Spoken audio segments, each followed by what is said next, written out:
primero. Claro. Sí, ya, porque me pongo nerviosa. Annyeonghaseyo, ¿cómo estamos en este nuevo episodio del Podcast de la Vale? Como ven, hoy día tengo una invitada especial. Tengo un poco de vergüenza porque es mi papá.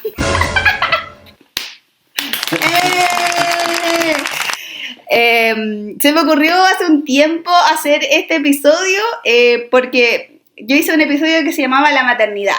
Entonces, nos faltaron y decir, ay, que ser papito también es súper difícil. Y así, ya, pues vengan, pues. Entonces dije, ya, ¿a quién le pregunto entonces? A mi papá.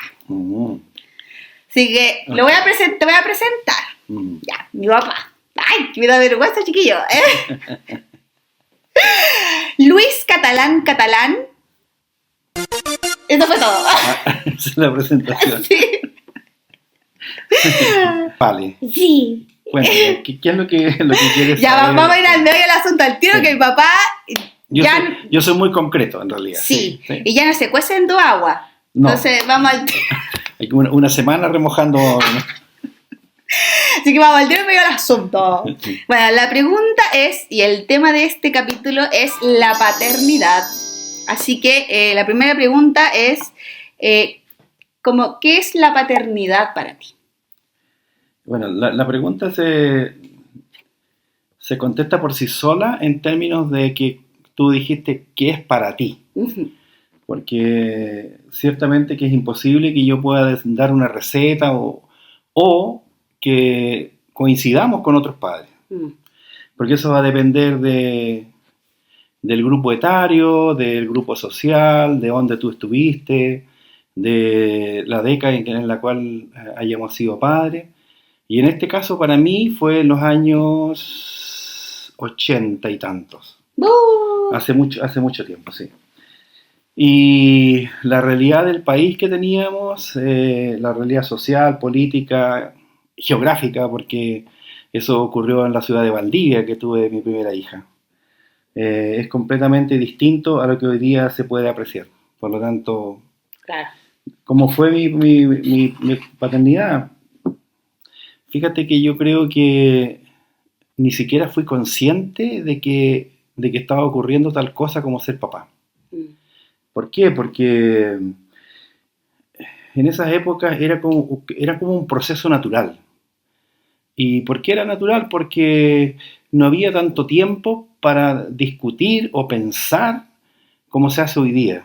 Claro. No era como una decisión tomada como decisión. No, era como que, oye, tú estudiabas para conseguir un trabajo y ese trabajo te daba lo que suponía ibas a formar una familia. Ese era como el paradigma y yo diría que el 99,9% de los hombres estábamos en la misma. Mm.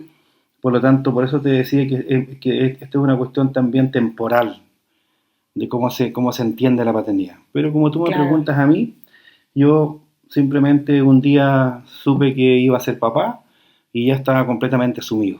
Ujú. Ahora, ¿cómo lo hice?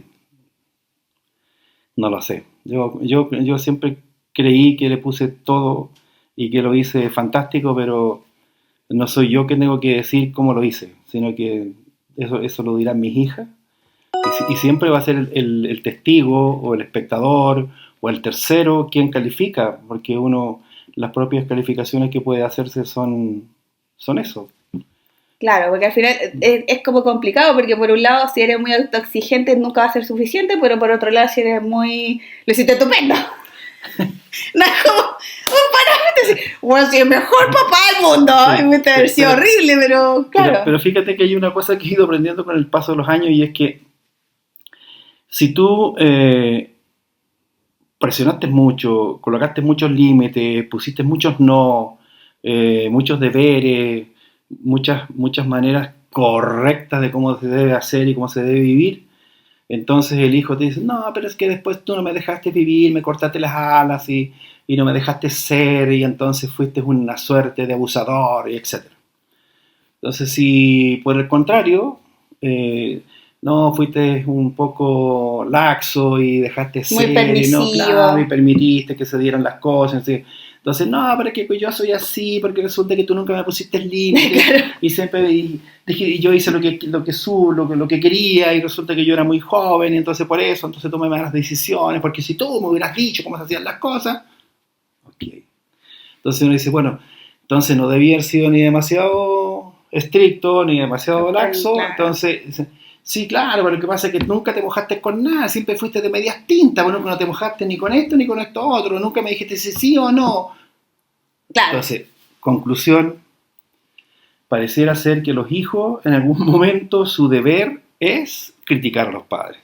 Y eso ocurre porque desde la psicología los hijos tienen que emanciparse, y para poder emanciparse tienen que ser distintos del padre.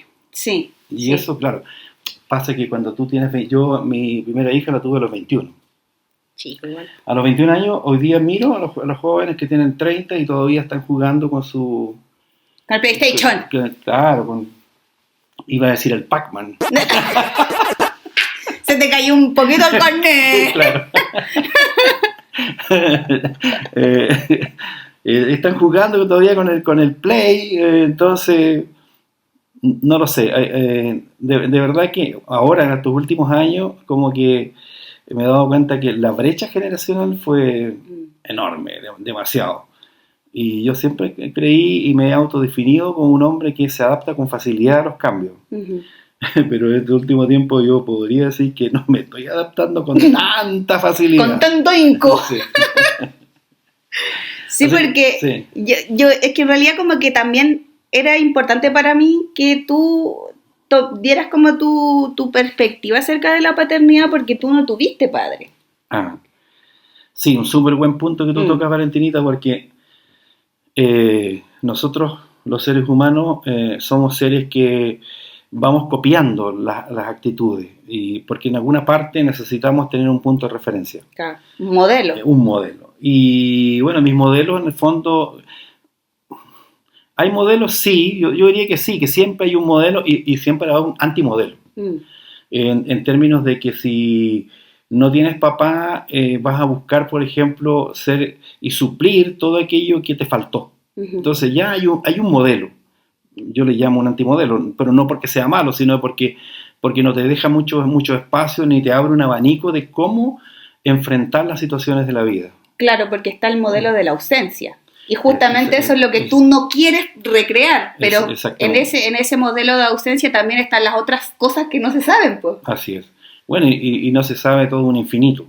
Claro, porque ahora sí, yo, por ejemplo, en mi caso, teniendo modelos maternales, así todo es más difícil que la cresta, pues, entonces como, yo no me imagino si es que no hubiese tenido ningún tipo de modelo. Sí. Como que eso lo dificulta aún más. Ahora yo tengo que decir también que en algún momento...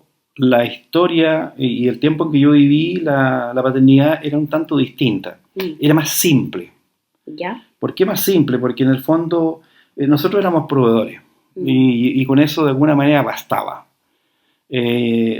Había un poquito más, un upgrade que había que poner, que era preocuparse de salir a jugar con los niños los fines de semana, no sé, participar del paseo de la empresa, salir de veraneo, si es que se podía.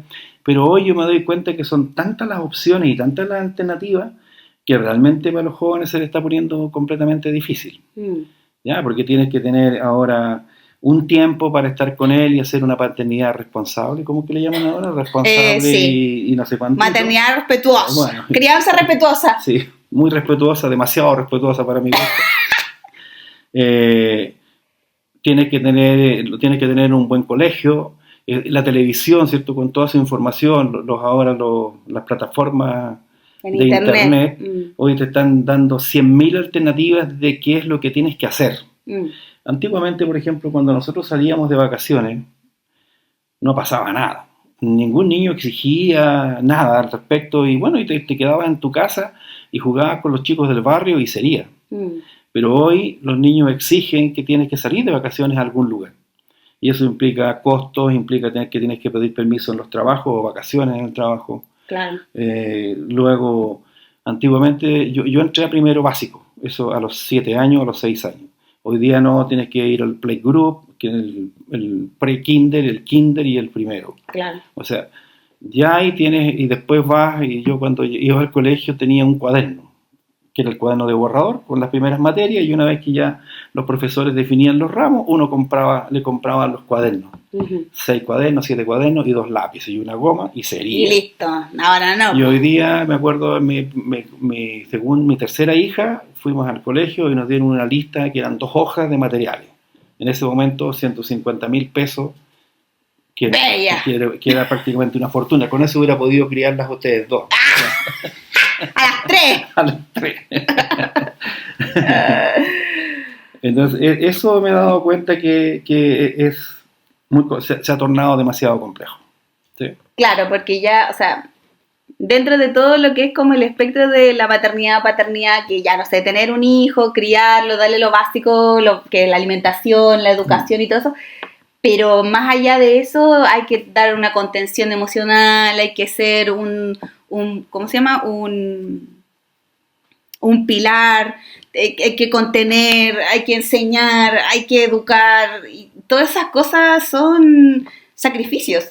Sí, lo que pasa es que ahí nosotros tenemos unos arquetipos, y esos arquetipos en este último tiempo han cobrado una fuerza, para mi gusto, desmedida. Entonces el arquetipo del padre y de la madre, por ejemplo, si tú le preguntas a un grupo de personas y le dices a cada uno cuál sería la característica que quieren que se destaque de su padre, y entonces uno dice que sea paternal, otro que traiga todo lo suficiente para la casa, otro que sea entretenido, otro que juegue, otro que sea inteligente, que sea bacán, diría más de alguno, y etcétera. Y entonces cuando tú recoges todo esto, oye, ¿quién puede cumplir eso?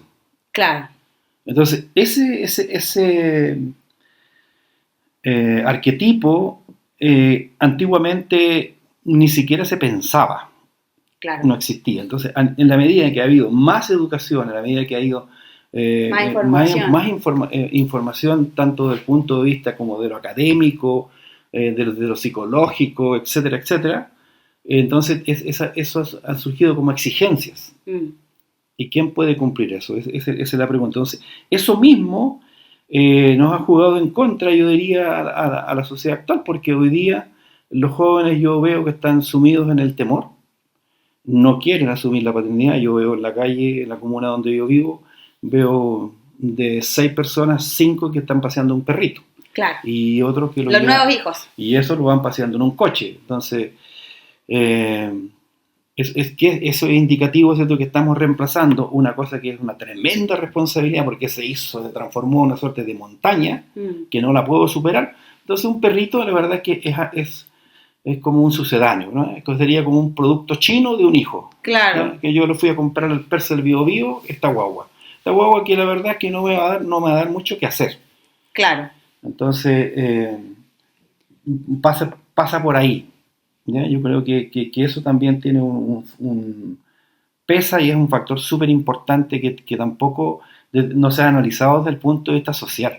Yo diría que los sociólogos están debiendo ese tipo de análisis para comprender lo que está ocurriendo con... Pero yo creo que igual ya se está viendo, porque ya, por ejemplo, ya se está hablando, por ejemplo, de tasas de natalidad, po. Y si ya estamos hablando de tasas de natalidad es porque se están haciendo estudios. Entonces, claro, obviamente, quizás, a lo mejor no están como expuestos. Sí, que yo diría que tal vez en el mundo académico a mí no me queda la menor duda de que están trabajando en eso. Claro. Pero la verdad es que si se quedan en esos 4 muros, difícil ¿cómo nos enteramos? ¿Cómo se entera la sociedad de eso? Que todos de alguna manera lo estamos recogiendo, todos lo estamos observando. Claro. Y eso no es aledaño ni es ajeno a lo que estamos hablando, que es la paternidad. Porque la paternidad se nutre de todos esos elementos. Por otro lado, ¿cierto? Desde el punto de vista político, y eso para mí no es ni bueno ni malo, son las cosas como son nomás, ¿cierto? Se establece que debe haber educación gratuita y de calidad. Bueno, está ocurriendo. Y antiguamente, cuando yo era jovencito y buscaba trabajo, eran muy pocos los universitarios, y eso entonces marcaban una diferencia. ¿Ya? Y esa diferencia te hacía que eran mejores sueldos y habían, no sé si privilegios, pero eran de alguna manera un poco distintos. Y hoy día, con todos que están teniendo educación, va a pasar que se va a igualar a un determinado punto y van a haber mucha oferta Claro. Y poca demanda. Es decir, no se ha analizado que las carreras no están supeditadas a lo que significaría la oferta laboral. Por ejemplo, periodismo ya están completamente saturados. Porque, oye, bueno, ¿cuántas radios hay y cuántos Canales de televisión? Claro. Y siguen saliendo 1.000, 2.000, 3.000 periodistas.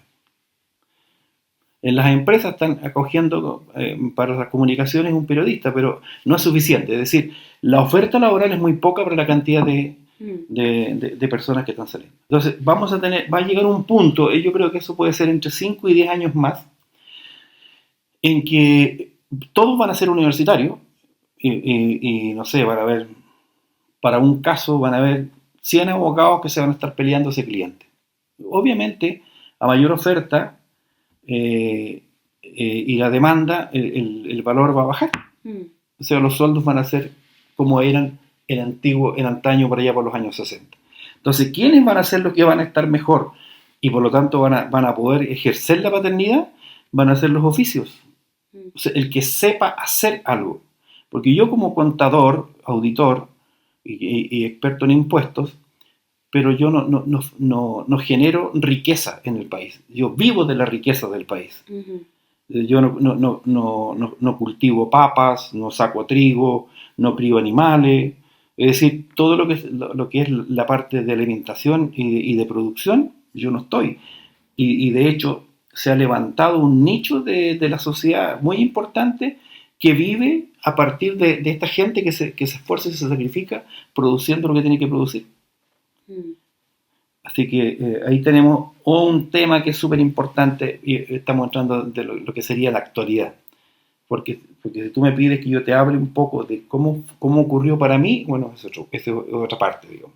Como hija he podido ver como tu evolución como padre, ¿me entiendes? Como yo, no sé, yo tengo 37 años, soy la del medio, entonces yo he podido vislumbrar distintas etapas, bueno, que han sido etapas paternales, pero a la vez que fueron obviamente de acuerdo a la edad y el momento y lo que estabas haciendo. Entonces, por ejemplo, si yo me pongo a comparar el papá que tengo hoy, que tiene 68 años, versus el papá que tuve cuando tenías 40, son completamente opuestos, po.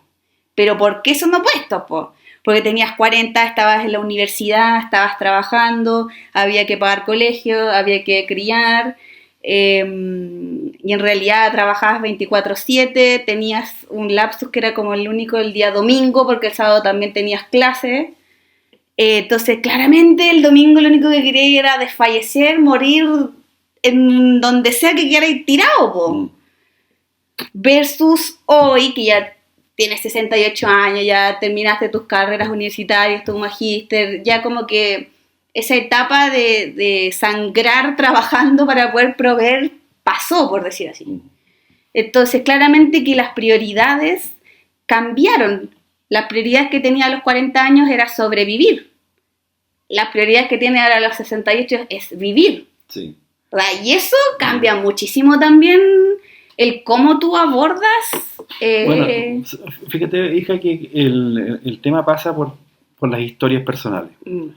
Si tal vez yo hubiera venido de una familia en la cual habría un papá y una mamá con los recursos suficientes como para que yo, por ejemplo, hubiera podido estudiar una carrera universitaria normal a los 18 años, que tú llegas y entonces está la comidita, y está tu mamá, y la cama está calentita, y tienes el tiempo para estudiar, no lavas la loza, no haces absolutamente nada que no sea estudiar. Pero no, mi historia personal no fue así. Yo fui contador general, en quinto medio se daba el título en ese tiempo, y era tan exigente como tal vez la carrera universitaria. Y yo a los 40 hice el pregrado, sí, y hice unos diplomados, y ahí me eché unos 2 años haciendo esos diplomados, pero me di cuenta que no bastaba con eso, y tenía que estudiar una carrera universitaria, que tomé 5 años, y después hice ese magíster que me tomó 2 años más, o sea, al final estuve estudiando 9 años. Sí, pues. Entonces lo que pasó ahí es que se juntó una parte que todo hombre y toda mujer no puede no abandonar, que es que en el fondo cuando se tienen hijos, hay algo que debes saber que tú tienes que renunciar a ti mismo. Sí. ¿Por qué? Porque los niños son 24/7. Y el traer el dinero a la casa es una cuestión que para el hombre es muy pesado, en realidad. Son muy pocos los hombres que lo confiesan, pero es una carga social, es una carga psicológica, emocional, tremendamente fuerte, porque siempre tienes el fantasma de perder tu trabajo, a no ser que es cierto que vivas en una familia millonaria que tienes asegurado tu puesto. Claro, pero es que en el caso de nosotros, en nuestra familia, el hombre proveedor eres tú, po. Así es. Entonces, eso también, desde ese punto de vista, me he dado cuenta que era una causante de una presión que en alguna parte me hizo daño. Claro.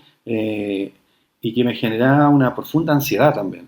Y como no tenía con quién compartirlo, ni con quién quejarme, ni con quién llorar, entre comillas, sí, no lo tenía que comer solito. Y ese proceso psicológico te va de alguna manera minando tu resistencia. Te va mellando el espíritu, digo yo. Exacto. Y entonces, Valentina, tú entenderás que yo intentaba al mismo tiempo satisfacer esas necesidades internas como hombre y al mismo tiempo siendo padre. Entonces yo me acuerdo que cuando yo llegué, había un momento en que me dolía la piel de estrés. Y tú sabes que me enfermé de diplopia en los ojos justamente producto del estrés. Porque eran años de mucho sacrificio. Entonces, la parte afectiva, si bien es cierto, yo creía que era muy efectivo, pero ahora que miro a mis nietos, me doy cuenta que estaba lejos de ser un papá como amoroso. Entonces entiendo cuando tú dices que, oye, que a los 40 era un papá muy distinto, sí, al papá de hoy día. Bueno, porque hoy día me quedan los espacios y me quedan los tiempos. Es que a eso voy, sí. Porque yo siento que como partiste hablando el tema como psicosocial también y laboral y en los años en los que estamos hoy, que es como, por ejemplo, yo vengo con una base que no es una base que tú tenías, porque esa base que tengo me la diste tú.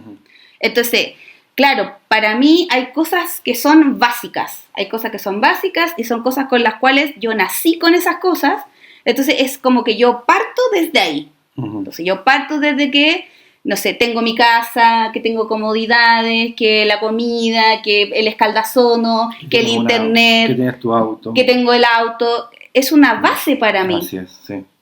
Entonces, claramente, dentro, obviamente está de mis prioridades el poder yo mantener todo eso. Sin embargo, como yo no tuve carencia de eso, yo siento que para mí es mucho más importante dentro de mi maternidad estar más acompañando como de la parte emotiva, como, ¿me entiendes? Como más, no como un tema de proveedora, sino más bien como una madre, acompañadora, estando, oye hijo, ¿estás bien? ¿Te pasa algo? ¿Necesitas no sé qué? No sé, por ejemplo, en mi caso me acuerdo de mi mamá, que yo rompía un vaso y que nunca jamás me preguntó si me había cortado, pues, ¿cachai? Como, no, era el único vaso que teníamos, ¿cachai? ¡Castigada! Y, no sé, pues Leona rompe un vaso, es como, mi amor, ¿estás bien? No, da lo mismo el vaso, se compra otro. Pero yo para poder tener esa tranquilidad, para poder abordar mi maternidad y para poder darle un significado a eso, es porque ya se tuvo que caminar harto antes para yo poder llegar a eso, po. Sí, mira, fíjate que eso lo que toca es súper importante porque la juventud actual hoy día no tiene ni puta idea, en realidad, todo lo que hicimos nosotros como sociedad.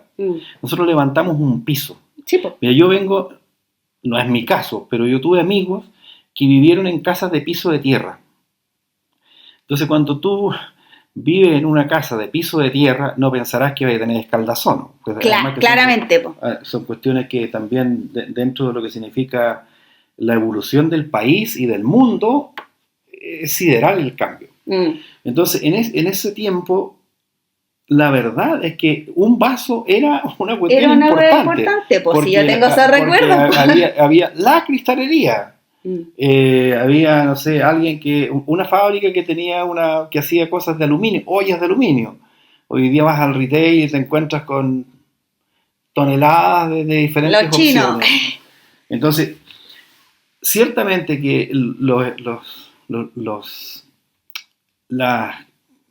¿cómo llamarle? Los estímulos, las cuestiones que de alguna manera conforman todo tu mundo material, influyen indudablemente en cómo tú vas a ser padre o cómo no vas a ser padre. Porque si tú no tienes nada, es muy difícil que puedas estar pensando en alguna cuestión de orden más emocional. Bueno, por eso Maslow hizo su famosa pirámide. Y esta habla, ¿cierto?, que en la base tú tienes algunas cuestiones que son vivienda, vestuario y alimentación. Si eso no está, claro, es muy difícil que pase a los peldaños superiores. Entonces, por eso decía que nosotros como sociedad o como grupo etario, los de mi edad, que veníamos de unos padres que nos negaron todo, porque era obvio también. Sí, pues si no se podía, pues no era que no claro, quisieran. No es que ellos no quisieran, nos negaron todo, y nosotros quisimos darlo todo. Y eso fue, para mi gusto ahora que lo miro, un profundo error, porque debimos haber encontrado el justo equilibrio entre dar y negar, porque en la negación está el desarrollo del poder. Y eso es algo que adolece justamente hoy día. Entonces tenemos los princesos y tenemos todos estos niños de cristal, ¿no?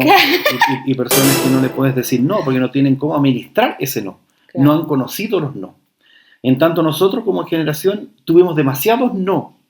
Y esos no de alguna forma nos traumaron y al mismo tiempo nos dieron un tremendo poder. Por ejemplo, yo siento que tengo una ventaja competitiva con respecto de las demás generaciones, y que es que yo, por ejemplo, no le tengo miedo a la pobreza.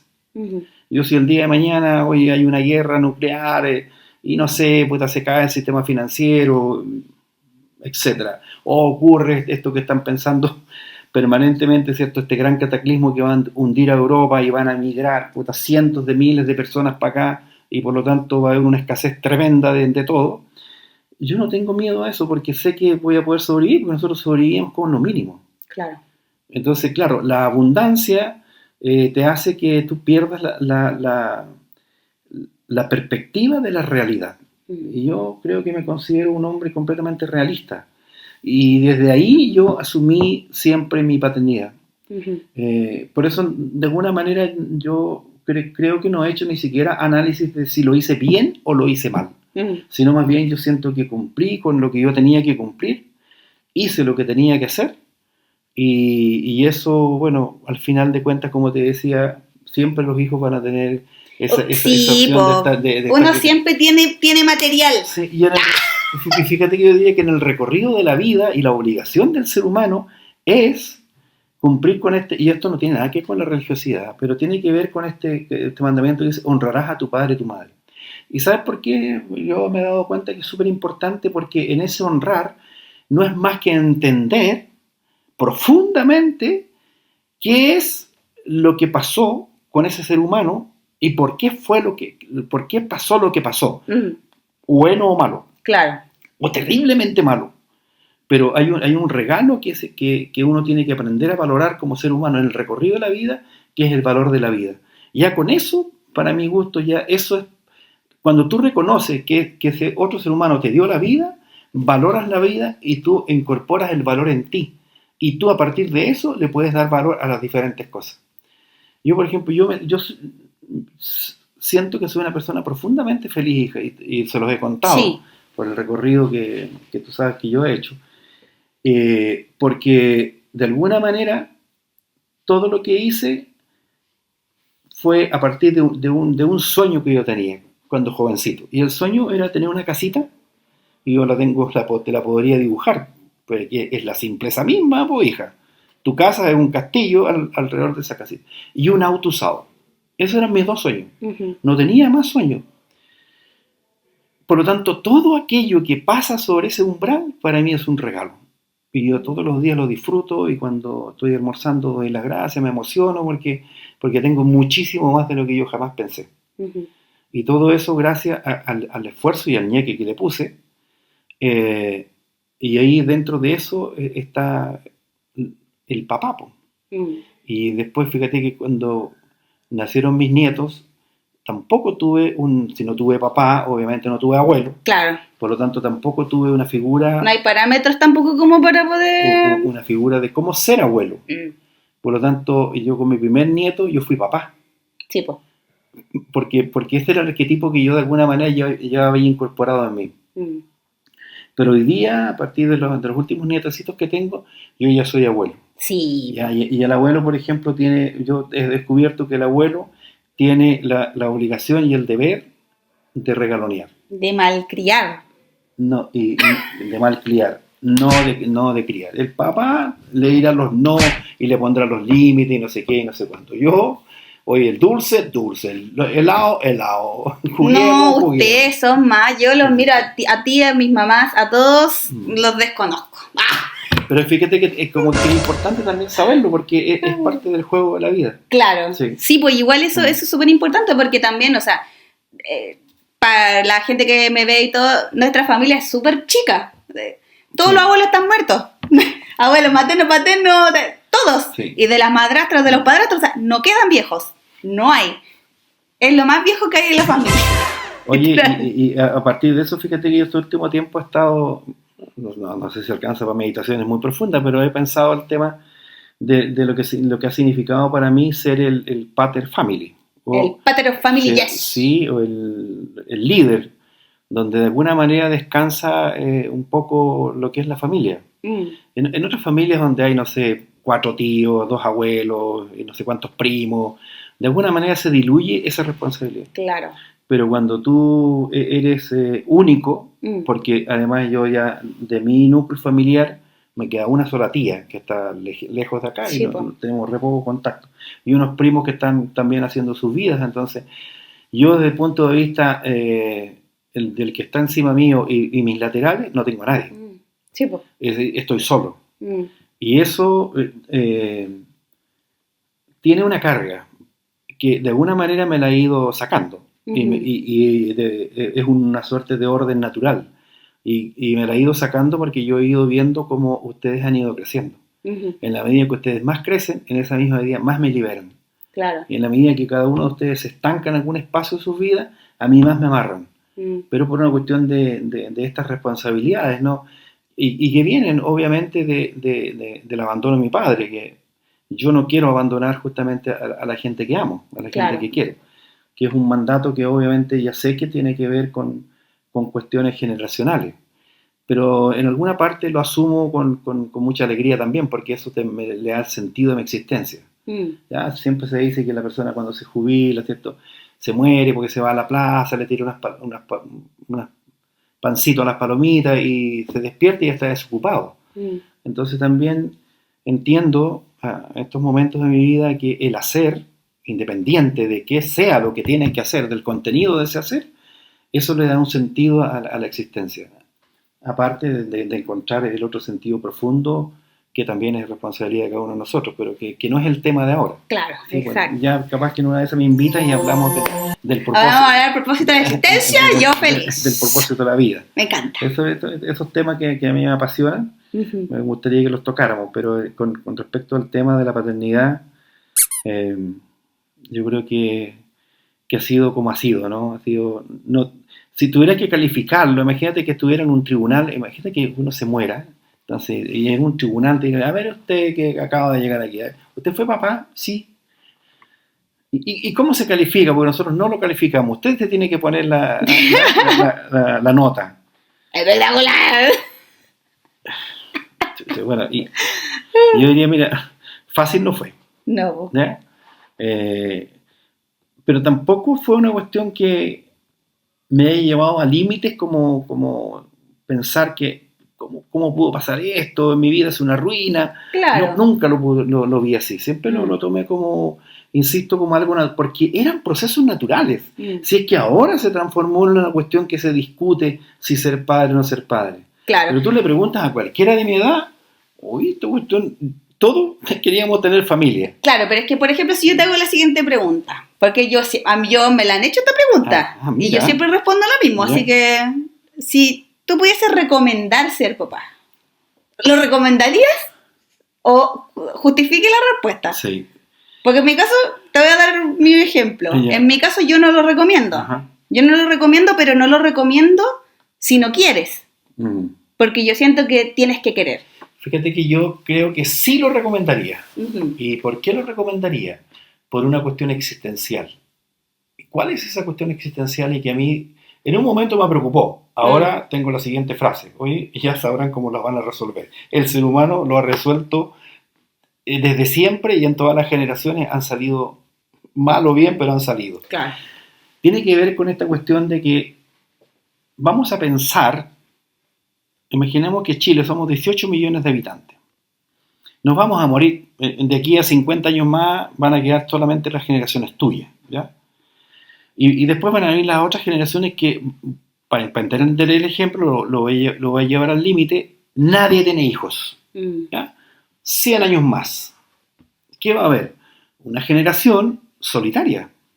O sea, no van a haber tíos, no van a haber primos, van a haber solo individuos.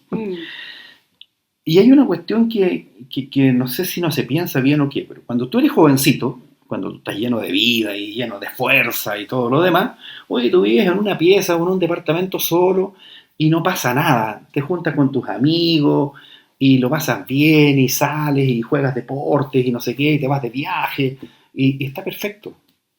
Pero hay una cuestión que no se puede evitar, que es la vejez. Y en la vejez te queda mucho tiempo para estar contigo mismo. Y en ese estar contigo mismo te vas a cuestionar tarde o temprano. Y no vas a tener con quién mierda conversar. Y te vas a enfermar. Y cuando te enfermas, entonces vas a tener fiebre. Y cuando tienes fiebre, levantas un brazo y te cansas. Me imagino que tú te acordarás cuando estás enferma. No va a haber nadie ni siquiera que te pase un vaso de agua. Y esa weá yo la encuentro terrible. Claro. Y esa va a ser la consecuencia de la siembra, de alguna manera, del egoísmo de querer quedarte solo. Claro, ¿Sí? y muy así, porque, sí, claro, obviamente todos tienen su motivo. No, sí, claro. que lo estamos viendo, sí que... Eso no es la cuestión. No, porque en la vida, a la vida le importa un carajo las justificaciones. Claro. ¿Ya? La vida es indiferente. La vida aplica sus leyes como son, ¿no? Y la soledad es una cuestión que está matando a la sociedad.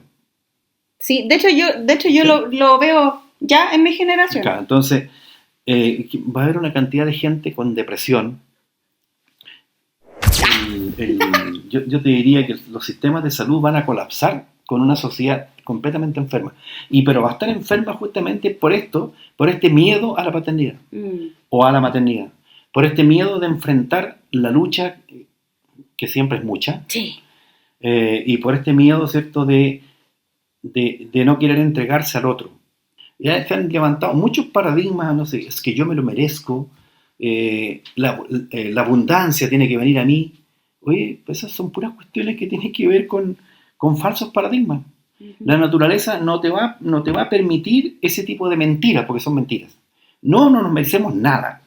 El hombre vámonos a 2000 años atrás. Para conseguir el alimento tenía que romper la tierra. O tenía que salir detrás del animal y hasta que con un piedrazo en la cabeza lo terminaba matando y podía comer la tribu ese animal. Y eso es. Si el día de mañana ocurre una catástrofe, Dios no lo quiera, vamos a volver a un estado primitivo. Porque hoy día todo se sustenta en la electricidad. Y el día que se corte la electricidad... Pues el día del apagón... Bueno, vamos a volver a ese tiempo primitivo. ¿Y quién mierda sabe sembrar? ¿Quién sabe matar una gallina? Porque ahora tampoco se pueden matar las gallinas. Entonces, no sé qué. Entonces, vamos a la extinción justamente por ese tremendo egoísmo que en el fondo es un efecto colateral de lo que significaría la negación de la paternidad. Así que, por lo tanto, desde ese punto de vista, yo lo recomiendo. Es difícil. Yo te diría, porque para la parte de la sociedad que no tenemos los recursos que tiene la gente muy acomodada, ¿qué hueva no es difícil? Sí, pues, realmente. ¿Qué no es complicado? Exacto. Sí, pues, cuando no hay recursos, todo es difícil. Po. Todo es difícil. Entonces, oye, si ya estamos en esta, bueno, hagámoslo. Así que desde ese punto de vista... ¿Qué más difícil va a ser? Yo lo recomiendo porque, de lo contrario, si no construimos una sociedad de compañerismo y con gente en las cuales nos apoyemos unos a los otros, vamos destinados al completo fracaso. ¿Se va a solucionar? Claro que se va a solucionar porque, insisto, todas las sociedades se derrumban y caen. Roma se levantó y Roma se derrumbó. Así es. Bueno, nosotros no vamos a ser la excepción. Claro. Ya, pues. Vamos a ir terminando entonces porque... ¡Uy, salió largo el capítulo! Oye, ¡Yay! así nomás la cosita, pues, hija, mira que... Mira, yo te apreté el botón y... ¡no paramos más! Ya va, Bueno, sí. yo te agradezco, hijita, porque en el fondo, de alguna manera también, no siempre tocamos los temas más profundos y siempre hay cosas que se quedan escondiditas en el alma. Claro, y además... Así que para que me conozcas un poquito más Sí. y yo te conozco un poquito más también. No tenía... Muchas gracias por tu participación en este capítulo. Ya, mi amor. Ya, voy a cerrar entonces. Muchas gracias a todas las personas que ven el podcast. Espero que les guste este capítulo y que si tienen algo que decir nos dejen los comentarios ahí. Acuérdense que tengo mi canal de YouTube, el podcast de la Vale. Síganme en Instagram porque tengo Instagram, es bcortatzu, y también en Spotify, el podcast de la Vale. Así que eso, nos vemos. Y chao, papi. Chao. Chao.